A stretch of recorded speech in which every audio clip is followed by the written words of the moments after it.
langit, sapagkat pinasisikat niya ang araw sa mga makasalanan at sa mga banal. Pinakapatak niya, nagpaliktad na, pinapapatak niya ang ulan sa mga masama at sa mabuti. Ang Diyos, pantay-pantay kung tumingin. No? Pantay-pantay siya, hindi katulad ng tao. May tinititigan, mayroong tinitingnan. Ganyan ang tao, pero ang ating Amang nasa langit, pantay-pantay. Ano man ang kalagayan mo sa buhay, mayaman ka man, mahirap ka man, may sakit ka man, magaling ka man, matangkad ka man, mapunano ka man, maitim ka man, maputi ka man, maganda ka, kapatid, sa paningin ng Diyos.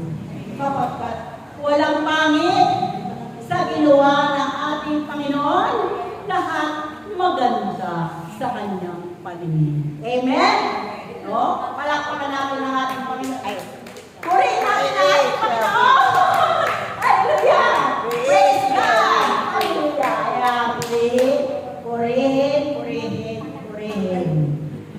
Sabi ng ating Panginoon Jesus, kung ang umiibig lang sa inyo, ang inyong iibigin, ano pang gantimpala ang tatanggapin nyo?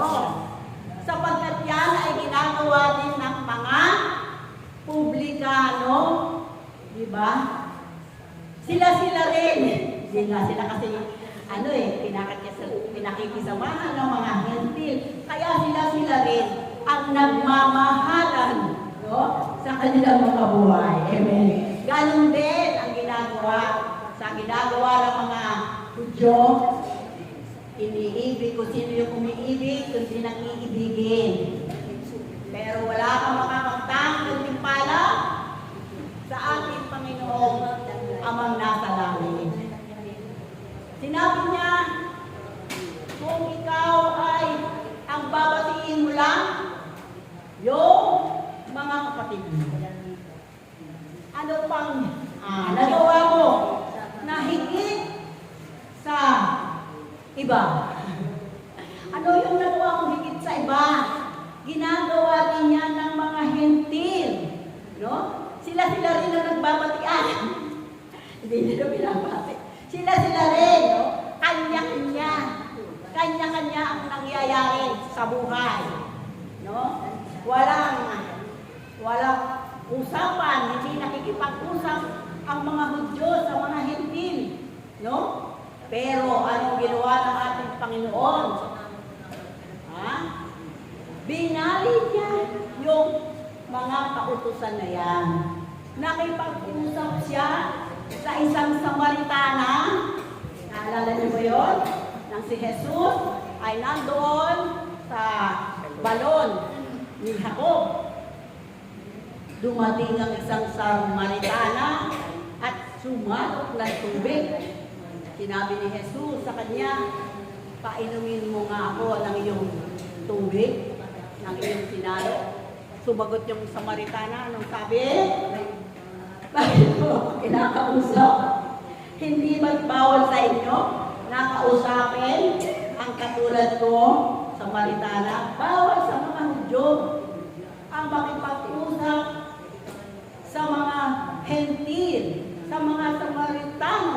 Bakit? Sapagkat sila'y nagkakasala, no? Nagiging marumi rin sapagkat ang tingin nila sa mga Samaritano o kaya sa mga hentil ay makasalanan. Kaya kapag kinausap nila, o kaya pumunta sa bahay, no? Ano ang mangyayari? Magkakaroon ng dungis ang isang Hudyo kapag nagpunta sa iyo ang isang hentil. Amen? Kaya nga si Jesus, nung yung kapitan, no, na may alipin na anbalido, pumunta siya kay Jesus at sinabi niya na naimbalido yung kanyang ay yung kanyang alipin. Maawa po kayo sa kanya. Sinabi ni Jesus, pupuntahan ko siya. Huwag na po! Kasi napawag sa mga Hudyo. Pumunta sa bahay ng mga hentil. Yan. Huwag na po, sabi niya, sabihin niyo na lang na gagaling ang aking alipin. Ayan. Kaya sinabi ni Jesus sa kanila, ngayon lang ako nakakita ng ganyang pananampalataya. Sabihin lang at gagaling na ang kanyang alipin. Amen. Purihin natin ang ating Panginoon. Praise Yahweh. Purihin natin ang ating Panginoon. Kaya, si Jesus, ipinakita niya yung kanyang pag-ibig sa mga hentil. Ano ginawa ni Jesus sa mga hentil? Pinagaling niya, no? Ang mga hentil na nangangailangan ng kanilang kagalingan. No? Kaya nga si Jesus dinubog ng napakaraming tao dahil gumawa siya ng himala at kababalaghan. No? Sa kanyang mga kababaryo, konti lang ang kanyang ginawa. Pero doon sa mga hentil, no? Marami siyang ginawang kababalaghan. No? Sapagkat yung kanyang mga kababaryo, hindi naniniwala sa kanya. Amen! Purihin natin ang ating Panginoon. Praise Yahweh. Yahweh. Purihin, purihin, purihin.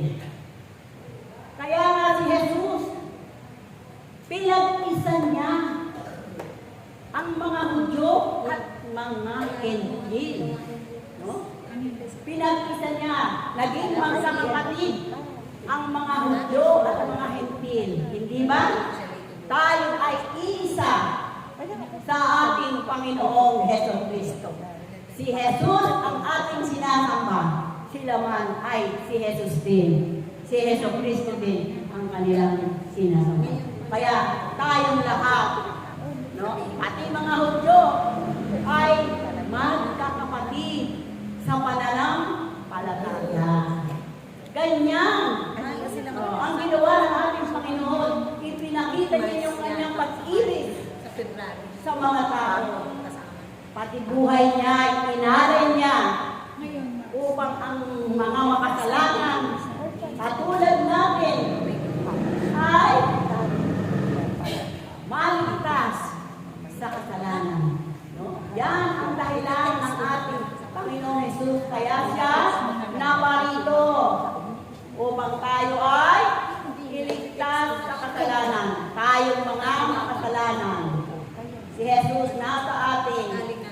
No? Sapagkat ayaw ng ating Panginoon na tayo ay lahat ay mahulog sa apoy ng impyerno.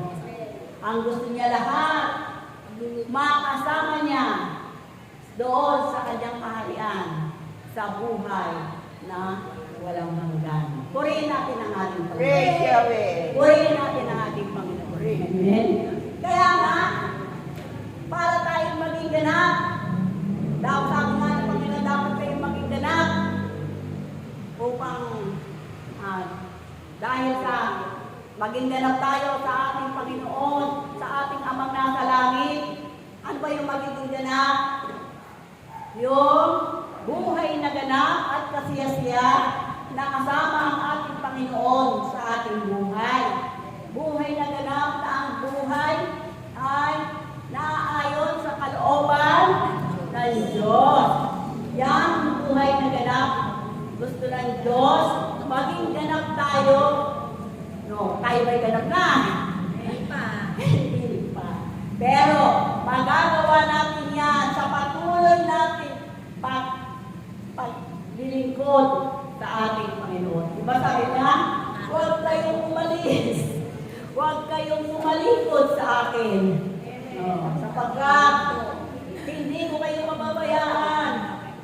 Sasamahan ko kayo hanggang sa buhay na walang hanggan. Amen. Purihin natin ang ating Panginoon.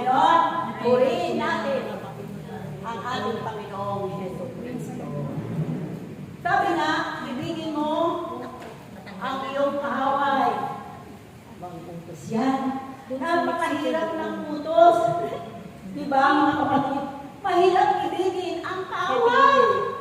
Lalo na yung gumawa sa'yo, yung nag-ano sa'yo, nag-titismis sa'yo, nang hindi maganda, yung nagnanakaw, yung kumukuha ng iyong ano, no? Inaagaw ka ng pwesto, no? Pero, iniuutos ng ating Panginoon, mahalin mo ang iyong kaaway. Bakit inuutos to? Para tayo magkaroon ng kapayapaan sa ating mga puso. Kasi nga, kapag tayo nagagalit, di ba? Anong nangyayari? Nagsisikip ang ating dibdib. No? Kailangan pakawalan mo yan. Ibigay mo sa Diyos. Bahala ang Diyos. No? Na bahala siya na gumawa, no? Na mag-iganti kung merong mang nagawa sa iyo masama. Diba? Ibigay mo lang sa ating Panginoon at ikaw ay magkakaroon ng kapayapaan sa iyong puso. Yan ang gusto ng ating Panginoon. Maging payapa ang ating puso. Kasi pag tayo nagagalit, yung ating kaaway, sarap na natulog, pero tayo, hindi tayo makatulog sa ating pagkagalit. Ano?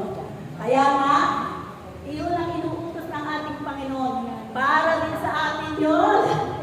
Ang utos ng Diyos para sa ating kabutihan, para tayo magkaroon ng pusong usila na walang anumang marumi.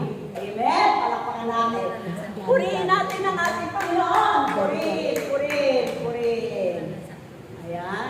Hallelujah, hallelujah, hallelujah.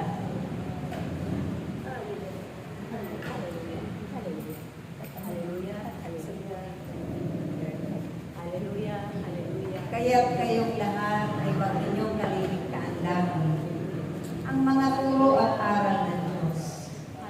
Naway maitanim ito sa iyong puso at isipan. At ito'y mamalagi, manahan, at mapagsumikapan ng bawat isa, ganapin, ng may pag-ibig at kagalakan, at naaayon sa kalooban ng Diyos. Dahil kung kayo ay patuloy sa inyong dating mga pag-uugali, mga kinahihiratinang gawain, hindi kayo tunay na tagapag-ibig ng Diyos. Naway maparangalan ninyo ang banal na pangalan ng Diyos sa pamamagitan ng inyong mga gawa, dahil nararapat makita sa inyo ang lahat ng kabutihan na kaloob ng Diyos, ang kanyang mga pinagkatiwala, dahil ito'y ibabahagi nyo rin sa inyong kapwa-tao sa sanglibutan. Praise God! Hallelujah! Praise Yahweh. Yan, ha? Sabi nga ng ating Panginoon, ilagay natin sa puso natin yung ating mga mabubuting gawa na dapat natin gawin. No? Huwag natin kakalimutan yung mga itinuro niya sa atin. Ano ba yung mga itinuro sa atin ng ating Panginoon? Maging mababang loob, magkaroon ng pag-ibig sa puso, no? Magpakababa ka sa iyong kapwa, gumawa ka ng mabuti sa iyong kapwa, no? At ang Panginoon ay nandiyan lang at nakagabay sa iyo. Kaya nga tayo, gusto niya yung ating mga gawa ay makita sa ating mga kilos. Kasi ang mga gawa natin dapat ipinapakita natin sa gawa. Kasi pag walang gawa, walang ano? Pag walang gawa, Walang kabuluhan. Walang pananampalataya. Kasi ang pananampalataya, walang gawa ay patay na pananampalataya. Ayan. Kaya nga tayo mga kapatid, Samahan natin ang gawa yung ating pananampalataya. Samahan natin ng pag-ibig, no? Ang ating puso'y puloy natin ng pag-ibig sapagkat ang Diyos ay pag-ibig. Siya may dala dito ng pag-ibig. Hindi tayo ang unang umibig sa Diyos. Ang Diyos ang unang umibig sa atin. Kaya nga tayo, manatili tayo, nakaangkla, nakakapit sa Diyos. Huwag tayong tatalikod, huwag tayong lilihis ng landas. No, gawin natin yung mga iniuutos ng Diyos sa ating mga buhay. At tayo pagpapalaki ng Diyos. Batiin mo yung mga hindi ka bati-bati. Batiin mo sila, no? Sapagkat sabi nga ng ating Panginoon, anong gantimpala ang makakamtan mo? Iniibig mo lang ay yung umiibig sa'yo. Ang binibigyan mo lang ay yung nagbibigay sa'yo. Tanggap ka lang ng tanggap. Kaya nga tayo, maging makatotohanan ang ating mga kilos sa ating buhay. Sapagkat ang Diyos na ating pinaglilingkuran ay totoo. Sapagkat tayo, sabi nga, sa katotohanan tayo ay palalayain ng ating Panginoon. Talagang napakabuti ng ating Panginoon at hindi niya tayo pinababayaan. Na tayo ay umano tayo, maglingkod tayo sa ating Panginoon. Ang tagubilin, no? Tagubilin, lagi kong nakakalimutan. Maitatagubilin ko lang sa inyo. Mahalin nyo yung inyong kaaway. Diba? Utos ng Diyos na kailangan natin sundin at ganapin. Pag minahal mo ang iyong kaaway, anong mangyayari? Kapayapaan ng ating mga buhay. Hindi na tayo mag-aaway. Payapa na ang ating buhay at pati ang ating puso ay payapa na rin. Kaya nga tayo, manatili tayo sa ating Panginoon upang ang Diyos ay manatili sa ating puso.